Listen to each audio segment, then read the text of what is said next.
before we get too far started this morning, I want to be honest about something. A lot of what you hear in this Advent series, it originates from other people. I want to be clear about that. So, wrestling with their ideas has helped shape what I'm sharing with you. So this includes a few folks. Go ahead and throw that up. So an Advent commentary by Boyoung Lee and Gwen Garrity, as well as 2 books, Hope, a User's Manual by Marianne McKibben Dana, and A Weary World, Reflections for a Blue Christmas by Kathy Escobar. So most of what you're going to hear me say originates somewhere with these thoughts, and I'm just going to remix them and give them back out to you. So if you think anytime during this, hey, that was really nice, I'm just going to point you back to them, okay? And as a matter of fact, in her short Advent devotional, A Weary World, Kathy Escobar quotes from one of my favorite theologians and priests, Henry Nouwen. And this quote has been sitting with me all week. She quotes Nouwen as saying,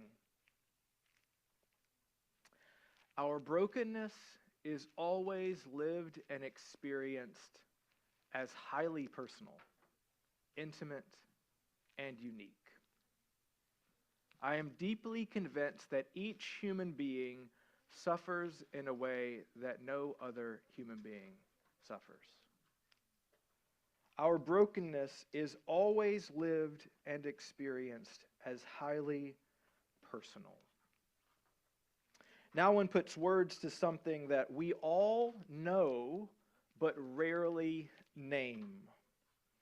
The human story is full of struggle and strife, of anxiety, fear, shame, and doubt.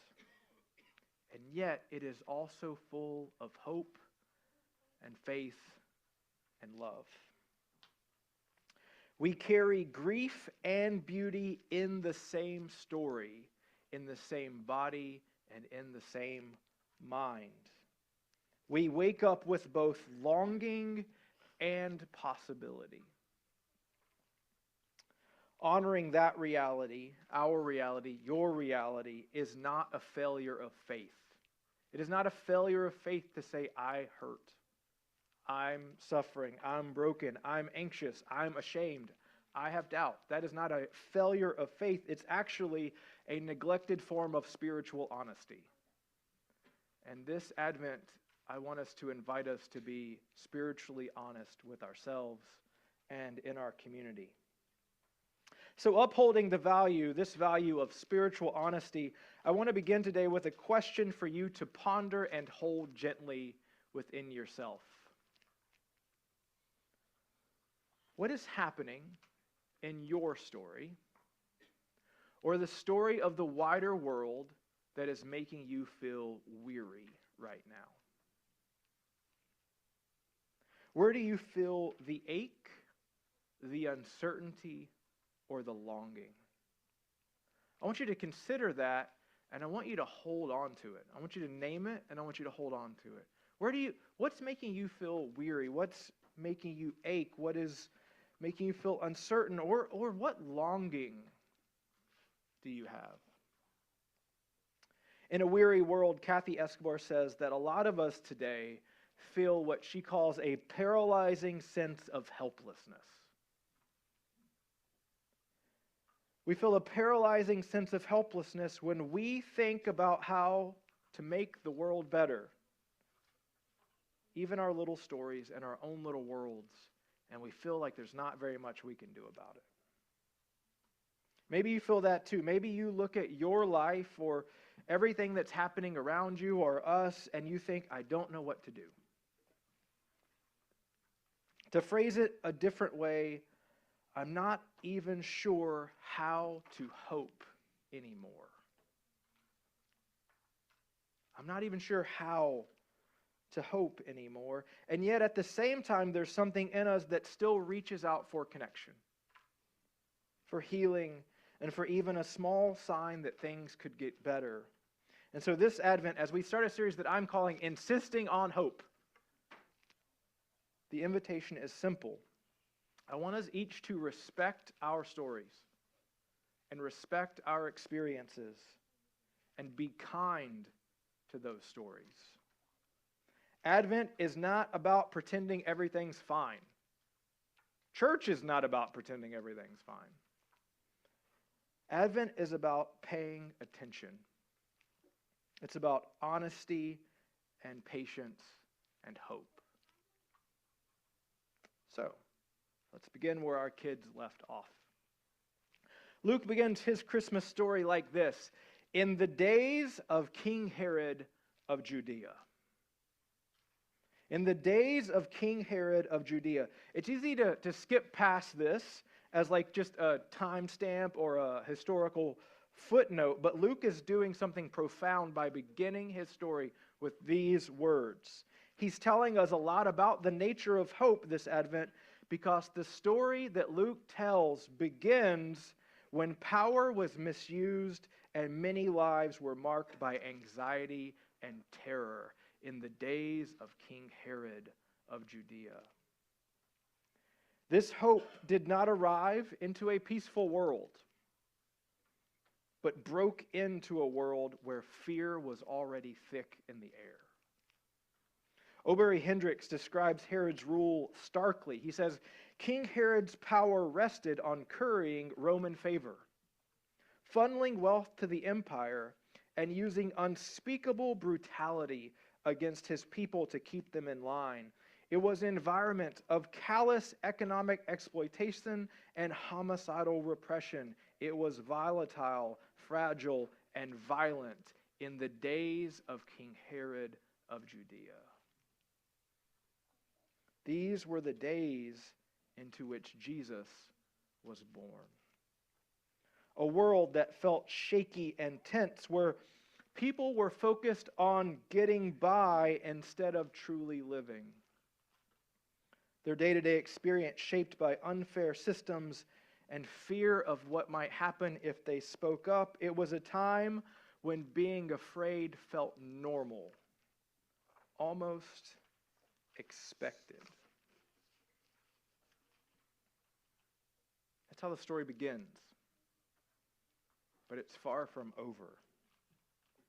In the days of King Herod of Judea, Luke begins, there was a priest named Zechariah, who belonged to the priestly order of Abijah. His wife was descended from the daughters of Aaron, and her name was Elizabeth.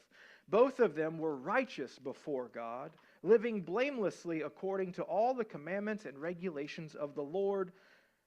But they had no children, because Elizabeth was barren, and both were politely getting on in years.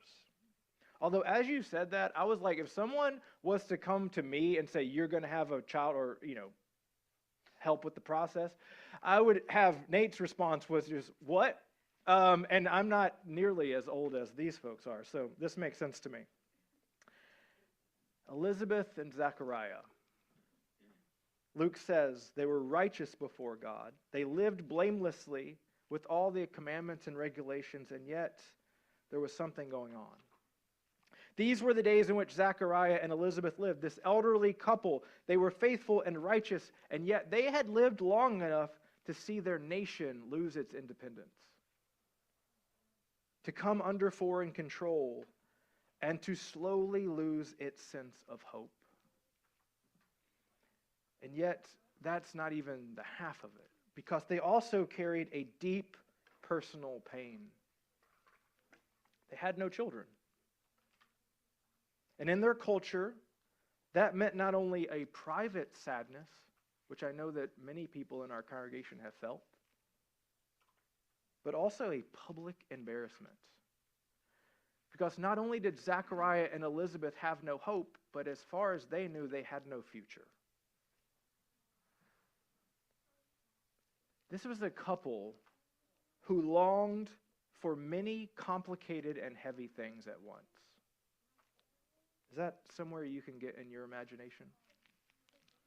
They longed for many complicated and heavy things at once. They longed for a nation to be restored, for God to come through for them, and for a child that they have not been able to have.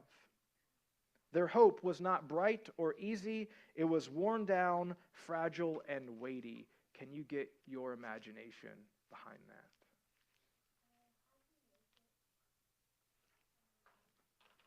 They longed for many complicated and heavy things at once. Once, when he was serving as priest before God during his section's turn of duty, Zechariah was chosen by Lot, according to the custom of the priesthood, to enter the sanctuary of the Lord to offer incense. Now at that time of the incense offering, the whole assembly of the people were praying outside.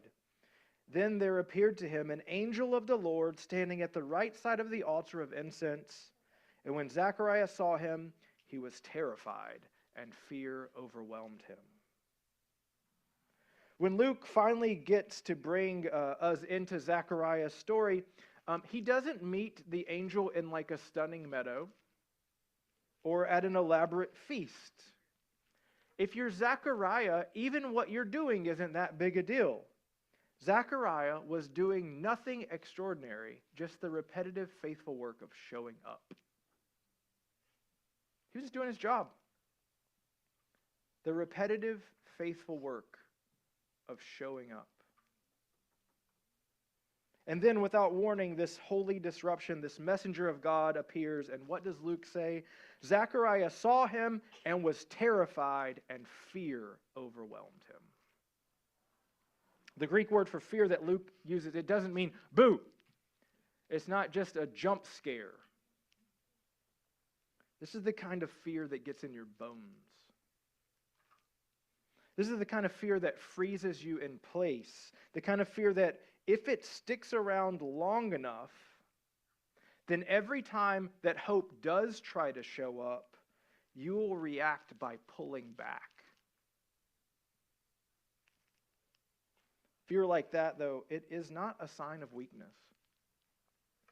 There's nothing weak about what Zechariah is doing here. He's just being human.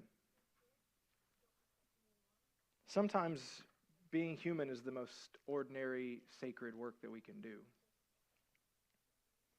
After all, this word for fear is the same word that the angel of Gabriel will use when he approaches Mary. It's not a sign of weak faith to be afraid, right? It just means that we've encountered something that's bigger than us, and we're not quite sure what to do with it yet. Something unexpected. I thought of this week. It is completely human and completely okay to be terrified by the thing that shows up in our lives that threatens to change us.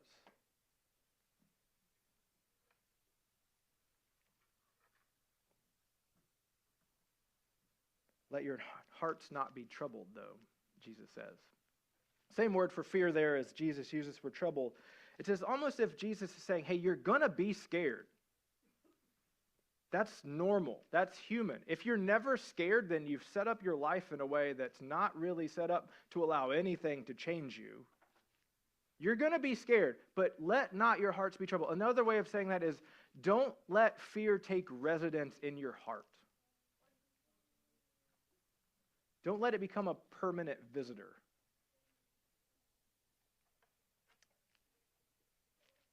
Do you know what that feels like? Have you ever been there? Have you ever let the fear settle in so much that it's the background noise of your life? To the extent that you get to a point where you actually don't know a time when you weren't afraid of something. When fear shapes how we see the world, and when disappointment feels so normal that we automatically expect it. That's what Jesus warns against. And if that's you today, I want you to listen when the angel speaks. I want you to hear its first words to Zechariah. Do not be afraid, for your prayer has been heard.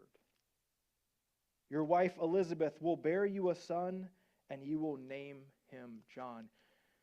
Your prayer has been heard. Now, at this point, he does not say your prayer has been answered. but it has not been ignored. It has not been buried. It has not been forgotten. Your prayer has been heard. God steps into Zechariah's fear with a message of recognition. Your longing matters. Your tears matter. Your waiting matters. You haven't been alone, and you're not alone. A lot of us need that reminder as we start Advent. Your fear doesn't mean that you don't have faith. It just means that you're human. People who study trauma say that fear can actually teach us something. Fear shows us what we care about, what we try to protect. It points us to what we're longing for, what we're not ready to let go of. It reveals where we're hurting, where we need healing, and where we're hoping for something new to show up. Fear tells us a lot about ourselves. It even shows up in the places where we're crying out for God. So the question this Advent should not be, how do I get rid of my fear? Because that will leave you, quite frankly, speechless. It shouldn't be, how do I get rid of my fear? The real question is, what is my fear trying to tell me? What is my fear trying to tell me? And can I trust that God is close in my fear? Zechariah's fear did not disqualify him, and actually it became the starting point for his transformation. And even later, when he becomes silent after that part of the story, he isn't being punished. The angel isn't punishing Zechariah. He's being invited into a season where he has to be quiet. Have you ever just fell into an involuntary season of like, oh no, this isn't what I wanted, but I guess I have to sit here for a while?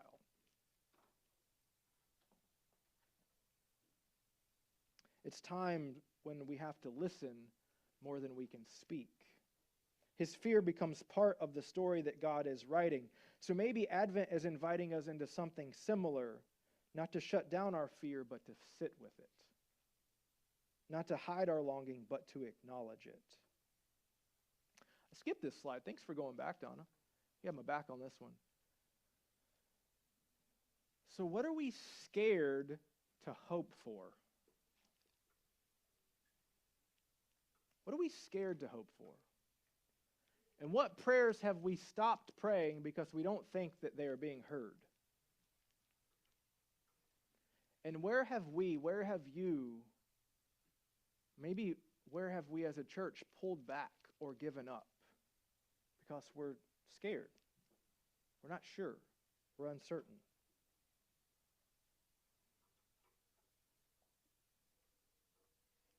What does our fear have to teach us? Well, Marianne McKibben Dana, in Hope, a user's manual, she says this, and this is a big lesson for us today. Hope is not the same as optimism. I have never been known to be a super optimistic person. My wife go back and forth. I say I'm a realist. She says I'm a pessimist. I don't know. She's probably right. She normally is. Hope is not optimism. Optimism says things will get better. Hope says we can make things better together. Optimism relies on circumstances. Hope relies on courage. Optimism works best before the evidence changes. Hope works even when the evidence is grim. Hope is not optimism. And also, it's not saying, just stay positive. How many of you, at your darkest moments, really want someone to come up to you and say, just stay positive? No, you want to just punch them. Sorry. You want to... Just stay positive. That's pretty toxic when you think about it, actually. Psychologist Susan David, she says, telling people to just be positive is cruel and ineffective. It erases grief, denies reality, and suppresses fear. So that is also not what I'm saying this season. I'm not asking you to just be positive. Real hope tells the truth. Real hope can sit with our grief. Real hope can hold our lament. Real hope whispers through our tears. Real hope can stay present when nothing is certain. And the lesson that I have learned the most over the last couple of months is nothing is certain. Advent places us right in that tension between loss and new possibility. It asks us to look honestly at the world as it really is. Not the world we wish we had, but the world that God is still healing. And still believe that even in the midst of that real world, that God is breaking in. Whether that's our small stories or our big stories. The writer of Lamentations says this beautifully. I called on your name, O Lord, from the depths of the pit. You came near when I called. You said, do not fear. From the depths of the pit. If our suffering is unique, then our pits are likely just as unique. But I think we can all say we've been there, or we are there, and it's safe to assume that we will be there. And Lamentation says, do not fear.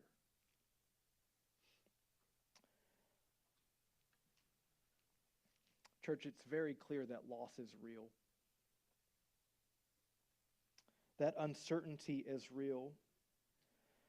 That moments when people are treated unfairly is very real. That times when life gets really hard is very real. But we have gathered because we believe that God is real too. And that God meets us in the pit where we might find ourselves in the waiting. So, in this first week of Advent, before we talk about, too much about angels and shepherds and miraculous births, I want to start here. I want to start by honoring our honest personal realities. I want us to acknowledge our starting line this Advent. Where are you today? Where's that ache? Where's that longing? Where's that suffering? What are you carrying? What fears do you need to name? What hopes or longings have gone quiet? What part of you is waiting for God's care? Advent does not ask us to skip over these questions, to rush straight to the joy of Christmas morning, and to put on a happy face. Although we're going to get there. We're going to get there. But in this moment, Advent invites us to be honest with ourselves. It is very much okay to grieve. It is very much okay to lament.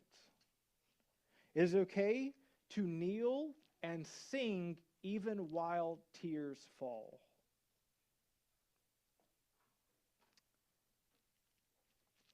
It is okay to not be over it yet. And it's okay to slow down. Because hope is not about pushing past pain. Hope is about letting God meet us right in the middle of it. On your way in, you might have noticed we've put some new furniture in the back. So for the next 6 weeks, from Advent to Epiphany, we are inviting you, Chestnut Grove, to embody this truth by participating in a spiritual practice that we are calling the altar of hope and honest longing. When I say that out loud, that's a really long title, to be honest with you. This is a gentle, reflective way for you and for us to name our fears, our hopes, and our intentions. So over the next few weeks, we invite you to come near to that altar in the back of the room. You can come to it before, you can come to it during, you can come to it at the close of our service. We want to make this a sacred space for you to bring your real feelings, your hopes, and your intentions with no judgment, just honesty, even if you're just being honest with yourself. So at the altar, you are invited to leave a kind of Ebenezer, a physical symbol of your trust and God's faithfulness. So here's what you're invited to do at the altar, and there's some instructions back there as well, and they'll be in the newsletter this week. So you can share a truth. You can name something real that you're feeling. This is not about a moral failing or a should have. I just want you to trust your heart and name something. So, for instance, these might be, I'm exhausted. I long for connection. I'm scared to hope. Those are truths.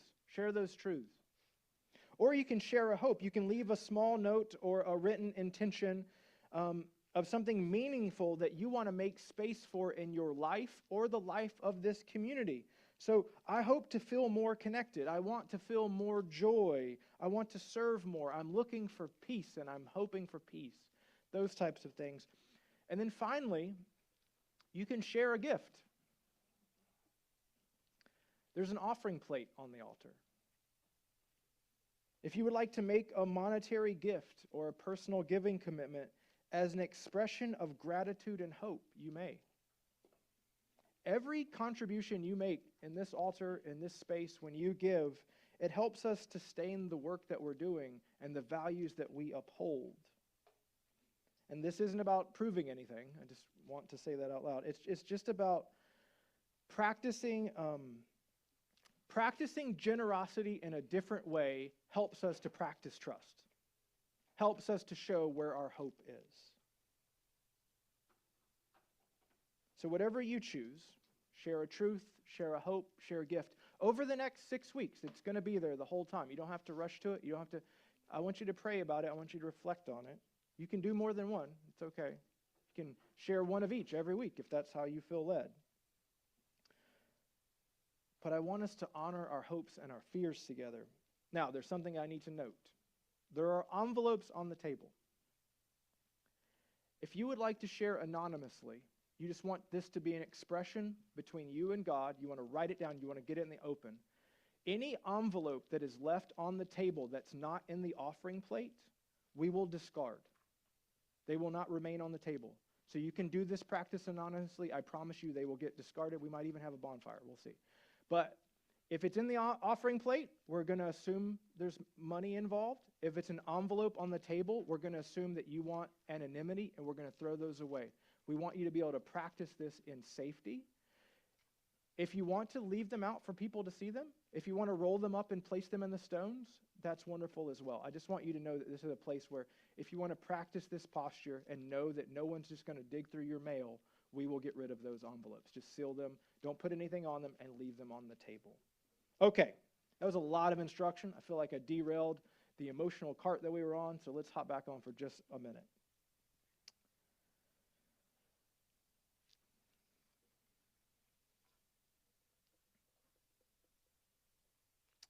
Zechariah. Before the promise of God had any shape in the womb of his wife, before the child even had a name, before his voice had returned, the angel offered him a single anchoring word, one that I think we all need in this season. Your prayer has been heard.